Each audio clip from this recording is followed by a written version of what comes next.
बहुत समय पहले एक महान राजा की एकमात्र पुत्री थी, राजकुमारी सूर्यांशी।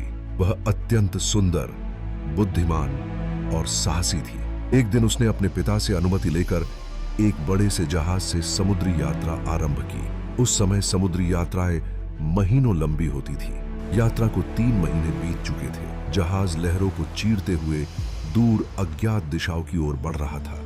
तभी अचानक मौसम बिगड़ने लगी और भयानक तूफान ने जहाज को घेर लिया। तूफान इतना तेज था कि जहाज में धीरे धीरे क्रैक्स आने लगे और जहाज टूटने लगा। देखते ही देखते वह धीरे धीरे समुद्र की गहराइयों में समाने लगा। सवेरे जब राजकुमारी अपनी आंखें खोली तो उन्होंने एक सैनिक को देखा। सैनिक ने राजकुमारी से बोला, राजकुमारी, अब इस द्वीप पर केवल हम दोनों ही हैं, कोई और जीवित नहीं बचा। राजकुमारी ने साहस के साथ बोला, यदि हम दोनों जीवित बचे हैं तो अब हमें मिलकर हर संकट का सामना करना होगा, चाहे यह द्वीप कितना भी खतरनाक ही क्यों न हो। उनके पास न तो भोजन था और न ही पानी।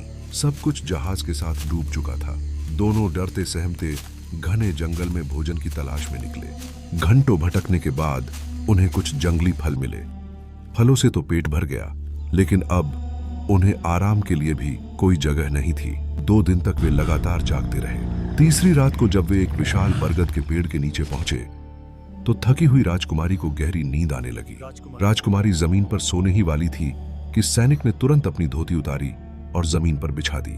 उसने आदर से कहा, राजकुमारी, आप यहाँ लेट जाइए, मेरा कर्तव्य है कि आपकी रक्षा करूं। राजकुमारी मुस्कुराई और आराम से उस पर लेट गई। सैनिक सारी रात जमीन पर बैठा उसकी देखभाल करता रहा। सुबह होने पर दोनों ने मिलकर लकड़ियां इकट्ठी की और एक छोटी सी झोपड़ी बना ली। समय बीतता गया। 1 महीना निकल गया। उस द्वीप पर और कोई इंसान नहीं दिखाई दिया। केवल राजकुमारी और सैनिक ही एक दूसरे का सहारा थे। धीरे धीरे दोनों के दिलों में एक गहरा स्नेह जागने लगा। उन्हें लगने लगा कि शायद अब उनका जीवन सदा इसी द्वीप पर ही बीतेगा। राजकुमारी ने एक दिन सैनिक से कहा, अकेलेपन और अलग जीने से अच्छा है कि हम एक दूसरे के साथ ही बन जाए।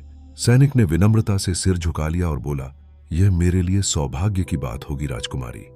उस सुनसान द्वीप पर नीले आसमान और घने वृक्षों के बीच उन्होंने एक दूसरे को अपना जीवन साथी स्वीकार कर लिया। इसके बाद दोनों वही अपनी झोपड़ी एक दूसरे के साथ रहने लगे। वे जंगल के फलों और प्रकृति की देन से अपना जीवन व्यतीत करने लगे। धीरे धीरे द्वीप ही उनका घर बन गया। कहा जाता है कि उनका प्रेम इतना पवित्र था कि उस द्वीप को आज भी लोग प्रेम द्वीप के नाम से जानते हैं।